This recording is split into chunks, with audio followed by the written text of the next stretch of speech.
Bonjour Elena, bonjour à toutes et à tous. Aujourd'hui nous sommes le 4 Tammuz, jour de la disparition notamment de deux grands maîtres. Le premier est de l'époque du Moyen-Âge, c'est le petit-fils, un des petits-fils de Rashi, Rabbi Yaakov ben Meir, plus connu sous le nom de Rabbeinu Tam.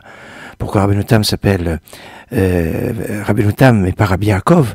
Parce que on fait référence notamment au fait que Yaakov était Ishtam, Yoshev Ohalim, était un homme intègre, lisse, qui était toujours assis dans la tente. Et alors, on a une tendance à appeler les Yaakov Tam. Mais il y a une autre explication, parce qu'il avait fait une takana, un décret, que quand on devait doter les jeunes filles pour qu'elles puissent se marier, mais qu'il pouvait arriver qu'elles meurent très jeunes, voire en couche de leur premier enfant, et d'après la loi, le mari hérite de son épouse. Et il arrivait que des pères se soient saignés pour pouvoir marier leurs filles et les doter comme il faut, et que tout cet argent, cette dot qu'ils avaient amassée et qu'ils avaient pour marier leurs filles, partait chez un gendre qui n'était plus leur gendre puisque leur fille était décédée, et c'était comme Vetam Lari Korachem, votre force allait en vain. Et Rabbi Yaakov, Rabbeinu Tam, a fait une takana pour que dans ce genre de situation, la dot revienne au père. Si, suivant certains critères, la femme est décédée très jeune et que il n'y a pas eu le temps que le mariage fonctionne pendant un certain temps, alors c'est pas le mari qui pouvait hériter de la dot de son épouse, mais ça revenait au père pour ne pas que le père ait travaillé en vain pendant des années pour pouvoir marier sa fille. Alors ça, c'est une explication pourquoi Rabbeinu Tam. Mais enfin, le plus connu, c'est le lien avec Yaakov qui était Ishtam, Yoshev Ohalim. Rabbeinu Tam est né en 1100 à Troyes.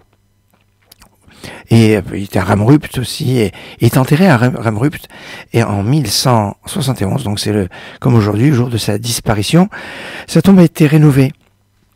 Et avec son frère, le Rashbam, qui est aussi Rabbi Shmuel ben Meir, et les quatre frères des sommités dans les commentaires, que ce soit la Torah et du Talmud, c'est notamment dans Rabbeinu Tam. On l'appelle souvent le Maïmonide Ashkenaz. On connaît Rabbeinu Tam notamment sur deux halachot assez remarquables. La première, c'est les téphilines. En effet, on a des téphilines de Rashi, téphilines de Rabbeinu Tam. L'ordre, en fait, des parachiotes, des parchemins, il y a 4 parchemins à l'intérieur des téphilines, et leur ordre diffère entre celui d'après Rashi et celui d'après Rabbeinu Tam. C'est ça la différence entre téphilines de Rashi et téphilines de Rabbeinu Tam. Sur les téphilines de la tête, on peut faire la distinction, même de visu, par le fait que, en général, dans les téphilines de Rashi, il y a des petits poils qui sont en fait sur la gauche de la boîte, de la tête, alors que dans les téphilines de Rabbeinu Tam, ces petits poils sortent au milieu, au centre de la boîte. L'autre point sur lequel Rabbeinu Tam est connu, c'est l'aile des Rabbeinu Tam. La définition de la nuit, de la sortie des étoiles, et donc est différente suivant ce qu'on appelle les géonimes, les grands maîtres notamment de Babylonie de l'an 900 à peu près, et Rabbeinu Tam qui conserve beaucoup plus tard. Ça, c'était la différence au niveau halachique les plus connus entre Rabbeinu Tam et les autres pour les téphilines et l'horaire de la nuit. C'est aussi aujourd'hui la disparition d'un autre Rav, le Rav Pinchas Horowitz, plus connu sous son livre le Hafla'a. Il est né en 1731, il est niftar en 1805, il était à Francfort. C'était un élève du Maguid de Mezrich, le deuxième grand maître de la Chassidoute.